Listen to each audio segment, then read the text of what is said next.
జై శ్రీరామ్. ఈరోజు కొబ్బరి పాలతో ఒక మంచి కర్రీ చూపెడుతున్నాను. చూసి నేర్చుకోండి, చేసుకొని తినండి, మీ పిల్లలకు పెట్టండి, మీ ఫ్రెండ్స్కి కూడా షేర్ చేయండి. ఓకేనా? క్యాప్సికమ్ను కొబ్బరి పాలతో చేస్తే భలే టేస్టీగా ఉంటుంది, చాలా బాగుంటుంది. ఒకసారి మీరు ఇలా చేసి చూడండి. కొబ్బరి ఎప్పుడెప్పుడు ఉంటుంది కదా మన ఇంట్లో. ఏ పూజ కార్యక్రమమైనా కొబ్బరికాయ కొడతాం. ఆ కొబ్బరికాయలను ఇలా వాడుకోవచ్చు. ఎంత బాగుంటుందో ఒకసారి చేసి చూడండి. ఇలా ఇప్పుడు నేను చేసింది చూసి మీరు కూడా చేసుకొని తినండి, ఎంత బాగుంటుందో. కొబ్బరి అంతా మంచిగా మిక్సీ చేసి పాలు తీసి పక్కన ఉంచుకున్నాను. ఇప్పుడు కనిపిస్తుంది. ఇప్పుడు మాత్రం కూరగాయలు అంటే మన దగ్గర ఉన్న క్యాప్సికమ్, ఉల్లిపాయలు, పచ్చిమిరపకాయలు సన్నగా తరుక్కొని పక్కన ఉంచుకున్నాను.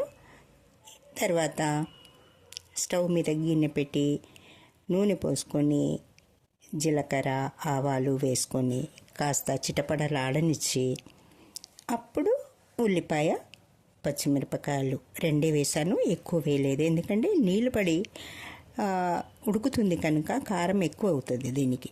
అందుకని 2 పచ్చిమిరపకాయలు వేసాను. ఒకటి ఉల్లిపాయ, పచ్చిమిరపకాయలు ఇప్పుడు వేసి అవి కాస్త దూరగా అయ్యేంత వరకు వేయించుకోవాలి. ఉల్లిపాయ ఎప్పుడైనా పచ్చి పచ్చిగా ఉంటే టేస్ట్ ఒకలా ఉంటుంది, అది బాగుండదు. అందుకని ఉల్లిపాయ మంచిగా దూరగా అంటే కొంచెం కలర్ వచ్చేంత వరకు వేయించుకోవాలి. వేయించుకున్న తర్వాతే అల్లం వెల్లుల్లి వేసుకోవాలి. అందుకని ఇక్కడ కరివేపాకు నా దగ్గర సరిగా లేదు, అందుకని నేనేం వేయలేదు, మీరు వేసుకోవచ్చు. అంత అంటే సరిగా లేదు, అంత పురుగులాగా ఏదో మంచిది దొరకలేదు నాకు, అందుకని నేను వేయలేదు. కరివేపాకు వేసుకోండి, ఇక్కడ బాగుంటుంది. ఇది మంచిగా వేగిన తర్వాత అప్పుడు మనం అల్లం వెల్లుల్లి వేసి వేయించిన తర్వాతనే మిర్చి వేసుకోవాలి, క్యాప్సికమ్ వేసుకోవాలి.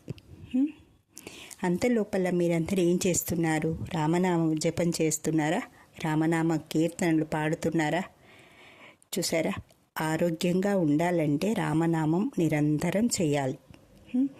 మన కుటుంబం అంతా ఆరోగ్యంగా ఉండాలంటే రామనామమే బెస్ట్. చలి కానీ ఎండ కానీ ఏ కాలం కానీ రామ అనే శబ్దం చాలా మంచిది మన శరీరానికి. అనడం కూడా చాలా ఈజీ, అవునా? రామ రామ రామ రామ అంటూ ఉంటే మన శరీరం అంతా ఒకలాంటి ఫీలింగ్తో ఉంటుంది. ఒకవేళ మన కొన్ని రోజులు అలవాటు పడ్డదనుకో, కింద పడ్డా మనకి ఏదైనా దెబ్బ తాకినా ఎక్కువగా ఎఫెక్ట్ ఉండదు మనకు, అది చిన్న దెబ్బతో తీరిపోతుంది. అందుకని అలవాటు చేసుకోవడంలో కొన్ని రోజులు ఇబ్బంది అవుతుందేమో, కానీ నిరంతరం రామనామం చేస్తూ ఉంటే అది తర్వాత మనకు అలవాటు అయిపోతుంది. ఎవరి మీదైనా ఎప్పుడైనా కోపం వచ్చినా రామ అనుకుంటే చాలు, అలా ఆగిపోతుంది మన కోపం. మనలోని బీపీ అంటే మన కోపం తగ్గిపోయిందంటే బీపీ తగ్గిపోతుంది. కోపం ఎక్కువైందంటే అమ్మో వీడికి బీపీ పెరిగిపోయింది అంటారు. అలా కాకుండా ఉండాలంటే, మనం చాలా ఆరోగ్యంగా ఉండాలంటే రామనామం నిరంతరం చేస్తూ ఉండండి. నేను ఇలా ఆరోగ్యంగా ఉన్నానంటే ఆ రామయ్య దయే, ఆ రామనామ దయే నాకు. ఈరోజు ఇలా మాట్లాడగలుగుతున్నానంటే కూడా ఆ రామయ్య దయే. ఆయన కరుణ ఎలా దొరికిందో తెలీదు, కానీ నిరంతరం మాత్రం రామనామ జపం జరుగుతూనే ఉంటుంది. అందుకే మీకు కూడా ఇది నా అనుభవం కనుక మీకు కూడా చెప్తున్నాను. రామనామం నిరంతరం చేయండి, కుటుంబంలో అందరూ ఆరోగ్యంగా ఉంటారు. ఓకేనా?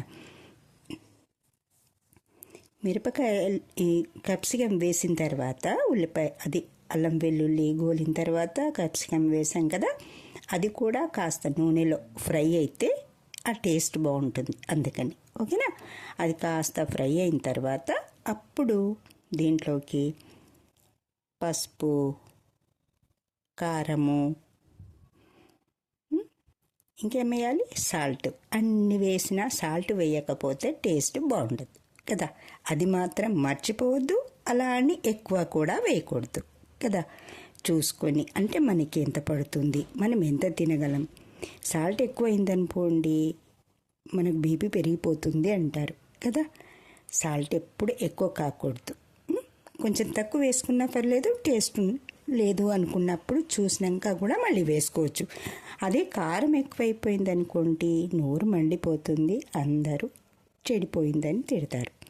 అలాంటివి పడకుండా ఉండాలంటే ఒక స్పూన్, అంటే మనం కర్రీ ఎంత చేస్తున్నాం 1 టీ స్పూన్, మన ఇంట్లో తినే అలవాటును బట్టి ఎప్పుడు ఉంటుంది, కానీ సాధ్యమైనంత వరకు తక్కువనే వేయండి, మరీ ఎక్కువ వేయకూడదు.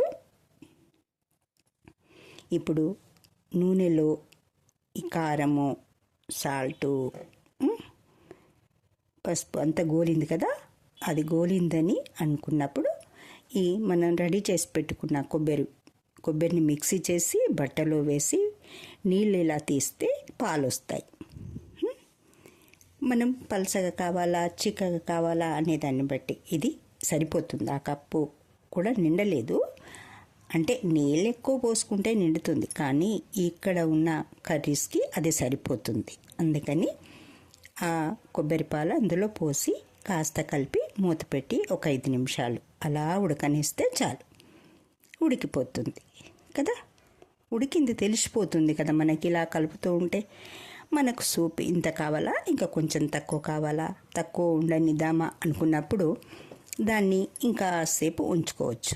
ఎందుకంటే ఎక్కువ ఉంటే మనకు నీరులా అనిపిస్తుంది, కానీ అలా చూసుకొని ధనియాల పొడి వేసుకొని మనకు సరిపోయింది. ఈ సూప్ ఇప్పుడు అన్నంలో కానీ చపాతీలో కానీ కలుపుకోవడానికి బాగుంటుంది అనుకున్నప్పుడు ధనియాల పొడి వేసి స్టవ్ కట్టేద్దాం. ఇంకేముంటుంది, లాస్ట్లో కొత్తిమీర వేసుకోవాలి కదా. గార్నిష్ వేసుకుంటే చాలా బాగుంటుంది, టేస్ట్ బాగుంటుంది. పచ్చి కొత్తిమీర ఆరోగ్యానికి మంచిది. కొత్తిమీర రసం పెట్టుకొని తాగితే ఒంట్లో ఎలాంటి జ్వరం ఉన్నా పోతుంది కదా. ఓకే ఫ్రెండ్స్, ఎలా కుదిరింది, బాగుంది కదా. మీరు చేసుకొని తినండి, మీ